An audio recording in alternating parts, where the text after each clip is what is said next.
Bible కూడా ఏం చెప్తుంది అని అంటే మనల్ని మనం ప్రేమించుకోవడం చాలా ఇంపార్టెంట్ అని బైబిల్ కూడా చెప్తుంది అనమాట. బైబిల్లో అన్నిట్లో ముఖ్యమైన కమాండ్మెంట్స్, మన ముఖ్యమైన 2 కమాండ్మెంట్స్ మనకి ఇచ్చాడనమాట దేవుడు. యేసు ప్రభు వారు మనకు 2 కమాండ్మెంట్స్ ఇచ్చాడు.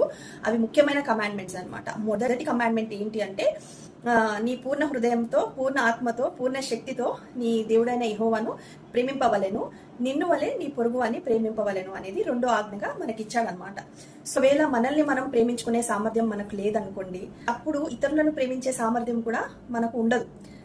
అంటే ఇతరులను అనంటే మన చుట్టుపక్కల వాళ్ళని కానీ, మన ఫ్యామిలీ మెంబర్స్ని కానీ, మరి ఇతరులను ఎవరినైనా మనం ప్రేమించగలగాలి అని అంటే ఫస్ట్ మనల్ని మనం ప్రేమించుకోవడం రావాలి.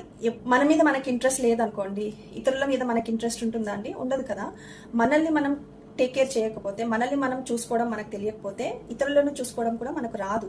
కాబట్టి ఏమైనా ఆజ్ఞలలో ఒక ఆజ్ఞ ఏంటి అని అంటే నిన్ను వల్లే నీ పొరుగు అని ప్రేమించమని దేవుని వాక్యం కూడా చెప్తుంది కదా.